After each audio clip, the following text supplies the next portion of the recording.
স্বাগত খেলা যুগে আপনাদের সাথে আছি আমি ফাইম রহমান।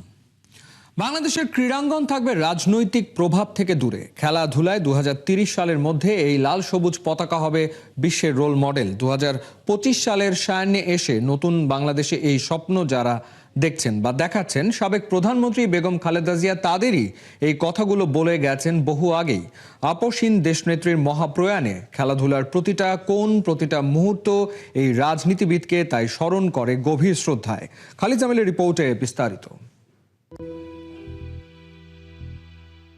ইতিহাস সবসময় শুধু ইতিহাস নয়, কখনো কখনো কারো কারো মনে তা স্মৃতি হয়ে রয়। তেমনি এক সোনালী স্মৃতি থেকে ইতিহাস হয়ে যাওয়া বাংলাদেশের সেই সাফ জয়। সেমিফাইনালের সুপার রাইভাল ভারতকে গোল্ডেন গোলে হারিয়ে ফাইনাল, আর তারপর জাতীয় স্টেডিয়ামে মালদ্বীপের বিপক্ষে সেই ঐতিহাসিক জয়, যে ইতিহাসের সাক্ষী হয়েছিলেন বেগম খালেদা জিয়া। তিনি তখন দ্বিতীয় মেয়াদে বাংলাদেশের প্রধানমন্ত্রী। স্মৃতির পাতা ধরে চলে যান আরও পেছনে। 1993 সালে ষষ্ঠ সাউথ এশিয়ান গেমস। ছোট্ট অর্থনীতির বাংলাদেশ করল বিশাল এক আয়োজন। পুরোটাই তত্ত্বাবধান করল খালেদা জিয়ার প্রশাসন।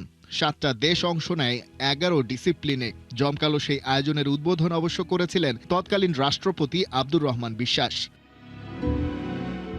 তবে বেগম জিয়ার ক্যারিশমেটিক লিডারশিপের প্রভাব বাংলাদেশের ক্রীড়াঙ্গনে কিভাবে আর কতটা পড়েছিল সেটা বুঝতে হলে ঘটনাগুলো দেখতে হবে আরেকটু গভীর দৃষ্টিতে। যার সতর্ক অবস্থান ছিল দেশের খেলাধুলায় যেন কোনোভাবেই ঢুকে না পড়ে রাজনীতি। তাই তো বিভিন্ন স্পোর্টস ইভেন্টে রাষ্ট্রপ্রধান হিসেবে হাজির হয়েছেন ঠিকই, কিন্তু ক্রীড়াঙ্গনে তার প্রভাব বলতে ওটুকুই।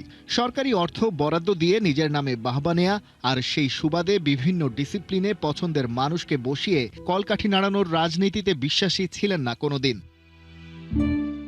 বেগম খালেদা জিয়ার এই পলিসি যে 100তে 100 কার্যকর ছিল তার প্রমাণ ছেলে আরাফাত রহমান কোকো। প্রতিষ্ঠিত ক্রীড়া সংগঠক, স্রেফ খেলাধুলার প্রতি নিজের নেশা আর যোগ্যতা বলে যুক্ত হয়েছিলেন বাংলাদেশ ক্রিকেট বোর্ডে। ছিলেন ডেভেলপমেন্ট কমিটির চেয়ারম্যান। দেশের ক্রিকেটকে আমূলে বদলে দেয়ার মাস্টারমাইন্ড ছিলেন তিনি।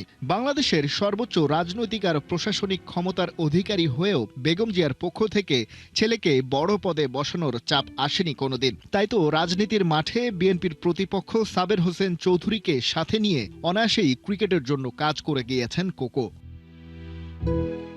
কিন্তু কেবল খেলাধুলাকে বিরাজনীতিকরণ করেই তো আর উন্নতি আসে না। স্বপ্ন না দেখতে জানলে কখনো পৌঁছানো যায় না অভীষ্ট লক্ষ্যে। নিজের রাজনৈতিক বলয় থেকে খেলাধুলাকে দূরে সরিয়ে রাখলেও তার উন্নয়নের জন্য ছিল সুস্পষ্ট পলিসি।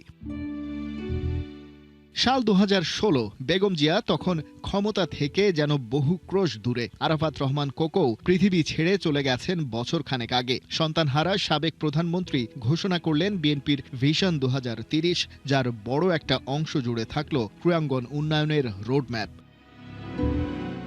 প্রতি জেলায় একটি আধুনিক প্রযুক্তি নির্ভর ক্রীড়া একাডেমি প্রতিষ্ঠা, মাল্টি গেমস ইভেন্টে বাংলাদেশের অর্জন বাড়াতে অলিম্পিক একাডেমি, সরকারি অনুদানের পাশাপাশি সিএসআর এর আওতায় বেসরকারি বিনিয়োগ নিশ্চিত করা, স্কুল কলেজ বিশ্ববিদ্যালয় থেকে প্রতিভাবান খেলোয়াড় তুলে এনে জাতীয় তালিকা তৈরি ও ডিসিপ্লিন ভিত্তিক উন্নত প্রশিক্ষণ, আন্তর্জাতিক অঙ্গনে সফল ক্রীড়াবিদদের জাতীয় পুরস্কার, এবং এ সব কিছুর সাথে বরাবরের মতোই যোগ করা ছিল বেগম জিয়ার মূল দর্শন, ক্রীড়াঙ্গন এবং সব পর্যায়ের ক্রীড়া নেতৃত্বকে মূলধারার রাজনৈতিক প্রভাব থেকে বাইরে রাখতে হবে। ক্রীড়াঙ্গন সংস্কারের এই কমপ্লিট রোড ম্যাপ ধরে কাজ করে যাওয়ার সুযোগ অবশ্য পাননি বেগম জিয়া। তবে স্বপ্ন দেখে গেছেন, দেখিয়ে যাওয়া পথেই হাঁটবে উত্তরসূরিরা। 16 কোটি মানুষের বাংলাদেশ আন্তর্জাতিক অঙ্গনে আনবে সর্বোচ্চ সাফল্য, মাথা উঁচু করে বাঁচবে লাল সবুজ পতাকা। জীবনের শেষ পৃষ্ঠায় হয়তো চাওয়ার ছিল না এর চেয়ে বেশি কিছু। খালিদ জামিল, 71। ঘর থেকে রাজপথ 3 বার সংসদে পা রাখা বেগম খালেদা জিয়া দেশের রাজনীতি অঙ্গনে ছিলেন অবিসংবাদিত নেত্রী। অধিকার আদায় থেকে অধিকার রক্ষা তার ছিল অবিচল নেতৃত্ব। দেশ নেত্রীর বিদায়ে শোকাহত ক্রীড়াঙ্গন, সাবেক বর্তমানরা তুলে আনছেন পুরনো স্মৃতি। বেগম জিয়ার বিদায়টা হলো সম্মানের, মনে রাখার। আবু নাইমের রিপোর্ট। এমনও জীবন তুমি করিবে গঠন, মরণে হাসিবে তুমি, কাঁদিবে ভুবন। দেশের কান্নায় যে মানুষটা সব সময় কেঁদেছেন, এখন তার জন্য কাঁদছে দেশ। শোকে স্তব্ধ গোটা ভূখণ্ড। শোকে ছেয়ে গেছে ক্রীড়াঙ্গন। সাবেক বর্তমানরা এই শোকে পাথর প্রায়। কেউ কেউ স্মৃতির পাতা থেকে টেনে আনছেন তার সাথে জড়িয়ে থাকা মুহূর্তগুলো। বাদ যাননি বিসিবি প্রধান আমিনুল ইসলাম বুলবুলও। বাংলাদেশের ক্যাপ্টেন যখন বেগম জিয়া, তখন আমিনুল বাংলাদেশ দলের ভাইস ক্যাপ্টেন। দুইয়ের মেলবন্ধনটা স্মৃতির মানসপট থেকে যেভাবে তুলে আনলেন বোর্ড প্রধান। একবার মনে আছে যে আমরা আইসিসি ট্রফি 97 যখন চ্যাম্পিয়ন হয়েছিলাম, তখন আমরা আমাদের অনেকে সম্বর্ধনা দিয়েছিল। সেই সম্বর্ধনার একটা অংশ ছিল তৎকালীন বিএনপি সম্বর্ধনা দিয়েছিল মিন্টো রোডে, এবং আমাকে ডায়াসে, আমি ভাইস ক্যাপ্টেন ছিলাম তখন, তাই আমি ডায়াসে উঠেছিলাম এবং বক্তৃতা এক পর্যায়ে আমি একটা ভুল বক্তৃতা দিয়েছিলাম। সেখানে বলেছিলাম যে তিনি প্রাক্তন প্রধানমন্ত্রী ছিলেন। আমি বলেছিলাম যে মাননীয় প্রধানমন্ত্রী, বলার পরে সব পুরো স্টেজটা চুপ হয়েছিল। তারপর আমি সাথে সাথে ভুল স্বীকার করে বলেছিলাম প্রাক্তন প্রধানমন্ত্রী।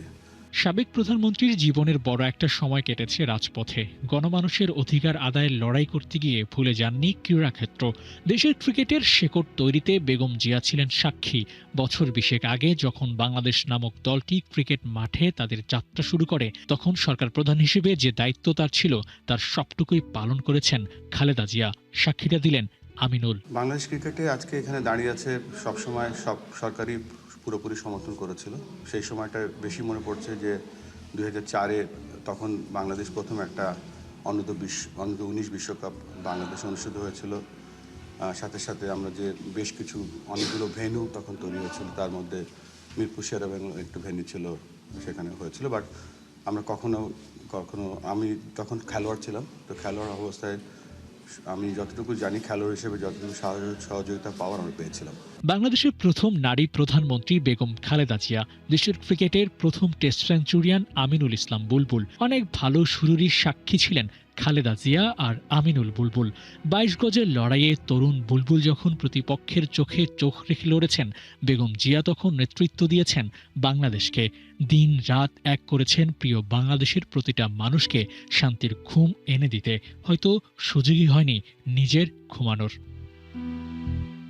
টেস্ট ক্যাপ্টেন্সি থেকে বুলবুল এখন বাংলাদেশ ক্রিকেটের ক্যাপ্টেন। বিএনপি নির্বাচনে জয়ী হয়ে এলে খালেদা জিয়া কি তার আগের অবস্থানে ফিরতেন কিনা সেটা অন্য আলোচনা।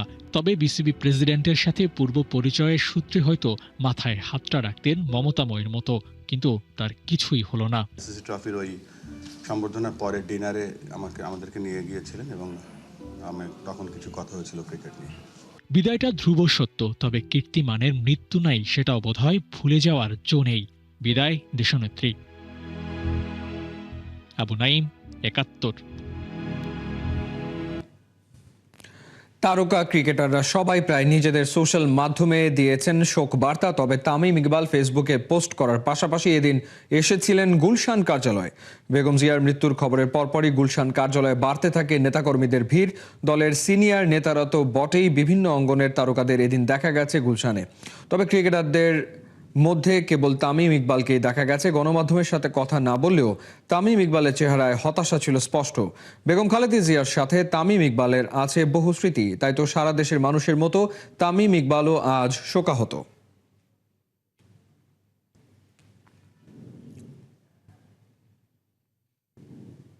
নতুন বছরের নতুন সূর্যোদয়ের আগে এক মহাকালের সূর্যাস্ত। হাবিবুল বাশার, আশরাফুলদের কত স্মৃতি জমা। খালেদা জিয়ার কাছ থেকে পূর্বাচলে সেই জমি পাওয়া আজও তাদের কাছে সবচেয়ে বড় উপহার। ভিনদেশি কোচ ডেভ ওয়াটমোর মুগ্ধ হয়েছিলেন তখনকার প্রধানমন্ত্রী খালেদা জিয়ার আতিথেয়তায়।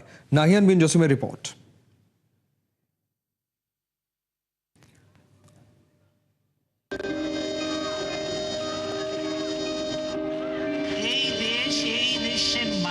মানুষই আমার সবকিছু, কাজে আমি দেশের বাইরে যাব না।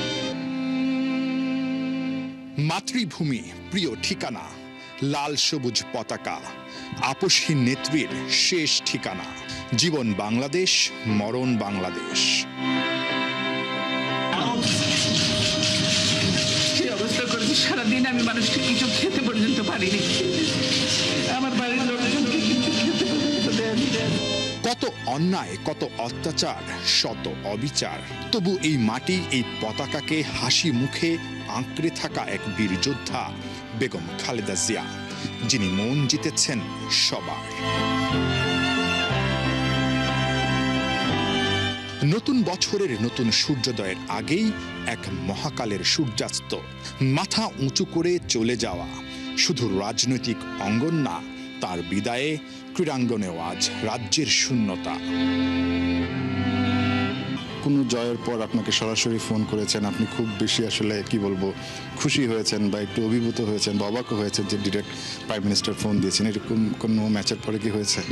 কয়েকবার ফোন পেয়েছি, জি খুশি তো অবশ্যই হয়েছি। প্রাইম মিনিস্টার ফোন করলে আর ওনাকে আমি একটু আলাদা রেসপেক্ট করতাম, ওনার কাছে ফোন কল পাওয়াটা অনেক বড় ব্যাপার ছিল।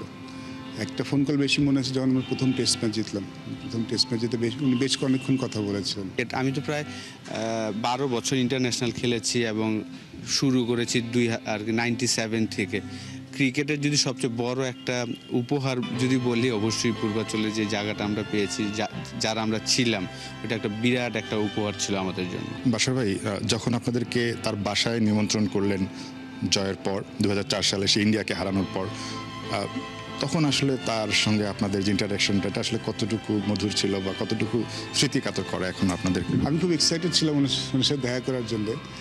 আর তখন বেশ লেট হয়ে গেছে, কিন্তু রাত 12টা বাজে, ওনার হয়তো ঘুমের সময় হয়ে গেছে তো, বাট উনি আমাদের জন্য জেগে বসেছিলেন এবং মনে সব মিষ্টি খাইয়ে দিলেন।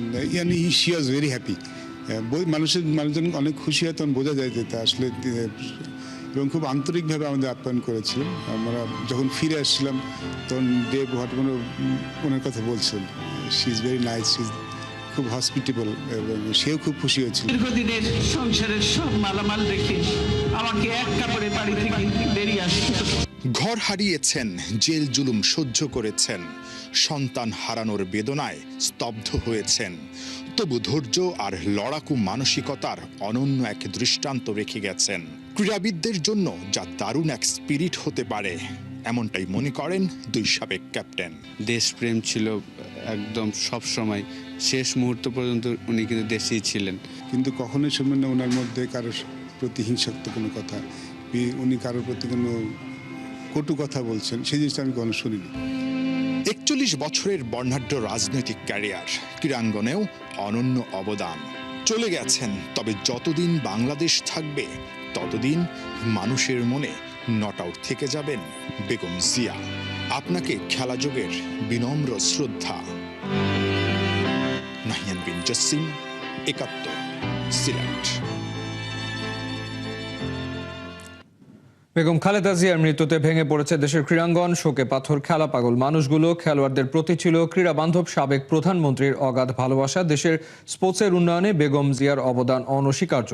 তার অপূর্ণতাগুলো পূর্ণতা দিতে চান আমিনুল হক। হাসান সজীবের রিপোর্ট। কি করে এমন স্মৃতি ভুলবেন আমিনুল হক? 2003 সালে সাফের সোনালী ট্রফি থেকে 2014 সালে বিএনপিতে যোগদান, সবকিছুই তরতাজা, কেবল নাই ফ্রেমের মানুষটা। খেলার মাঠ থেকে রাজনীতির ময়দানে হাতে খড়ি হওয়া অভিভাবককে হারিয়ে বাকরুদ্ধ বিএনপির কেন্দ্রীয় ক্রীড়া বিষয়ক সম্পাদক ও ঢাকা মহানগর উত্তরের আহ্বায়ক। আমি যখন প্রথম অ্যারেস্ট হয়েছিলাম সেই দিন আমার প্রিয় নেত্রী আমাদের মাননীয় মহাসচিবের কাছে বলেছিলেন যে আমিনুলকেও ওরা অ্যারেস্ট করেছে। যখন দীর্ঘ 1 মাস পরে আমি জেল থেকে বের হয়ে আমাদের প্রিয় নেত্রীর সাথে দেখা করেছিলাম, সেদিন আমাকে বলেছিলেন যে আমিনুলরা যে দুঃসময়ে বিএনপিতে আসছো, বিএনপি তোমাদের সব সময় মূল্যায়ন করবে। দেশ হারিয়েছে আপসীন এক নেত্রীকে। বেগম খালেদা জিয়ার মৃত্যুতে এভার কেয়ার হাসপাতাল থেকে তার গুলশান কার্যালয়, সবখানে ভিড় করছে হাজার হাজার সাধারণ জনতা। ক্রীড়াঙ্গনের মানুষগুলো তার ব্যতিক্রম নয়। বেগম জিয়ার গুলশান কার্যালয়ে ছুটছেন, স্মৃতিচারণের শোককে রূপ দিচ্ছেন শক্তিতে। গণতন্ত্র প্রতিষ্ঠায় খালেদা জিয়ার কথাগুলো হৃদয়ে গেঁথে আছে আমিনুল হকের। আমাদের প্রিয় নেত্রী, দেশনেত্রী আজকে আমাদের মাঝ থেকে হারিয়ে গেছেন। আজকে বাংলাদেশ অভিভাবক শূন্য হয়ে গেছে। এই অভিভাবক শূন্য এটা কখনোই আমরা আর পূরণ করতে পারবো না। যে মা, যে নেত্রী, যে গণতন্ত্রের কথা বলেছেন, সেই মানুষটিকে আমরা হারিয়ে ফেলেছি। আমাদের এই ক্ষতি এটা কখনোই আমরা পূরণ করতে পারবো না। বেগম খালেদা জিয়া শুধু রাজনৈতিক ব্যক্তিত্বই ছিলেন না, ছিলেন বড্ড ক্রীড়া পাগল মানুষ। খেলোয়াড়দের প্রতি ছিল যার অগাধ ভালোবাসা। যে কাজ তিনি করতে পারেননি জীবদ্দশায়, সেটাকেই পূর্ণতা দিতে কাজ করবে ক্রীড়াঙ্গন। তিনি খেলোয়াড়দেরকে খুব পছন্দ করতেন। আমি একদিন জিজ্ঞেস করেছিলাম ম্যাডামকে যে ম্যাডাম আমাদের এই ভবিষ্যৎ কি, আমরা কি করব। তিনি তখন একটি কথা বলেছিলেন যে আমিনুল, আমি কখনো প্রধানমন্ত্রী হতে চাই না, আমি ক্ষমতা চাই না, আমি শুধু চাই বাংলাদেশের গণতন্ত্র ফিরে আসুক, বাংলাদেশের মানুষ শান্তিতে থাকুক, এটুকুই আমার চাওয়া। সেদিন তার কথা শুনে আমার দু চোখ দিয়ে অঝরে পানি পড়েছিল। ম্যাডাম সেদিন আমাকে সান্ত্বনা দিয়েছিলেন যে আল্লাহর উপর ভরসা রাখো, এই স্বৈরাচারের পতন একদিন বাংলাদেশের মাটিতে অবশ্যই হবে। আমরা সেই প্রিয় নেত্রীকে আমরা হারিয়ে ফেলেছি। আমরা সকলের কাছে, দেশবাসীর কাছে দোয়া চাই যে আমাদের প্রিয় নেত্রীর জন্য আপনারা দোয়া করবেন। তিনি আপনাদের জন্য, দেশের জন্য তিনি যে আন্দোলন সংগ্রাম করে দেশের কল্যাণের জন্য কাজ করে, হাসান সজীব, আল্লাহ পাক যাতে আমাদের ৭১। সেই প্রিয় নেত্রীকে জান্নাতের উচ্চ মকাম দান। এই ছিল এই মুহূর্তের খেলাযোগে সরাসরি সংবাদ অনুষ্ঠান দেখতে চোখ রাখুন ৭১-এর ফেসবুক পেজ এবং সাবস্ক্রাইব করুন ৭১-এর ইউটিউব চ্যানেলে। ৭১-এর সাথে থাকুন।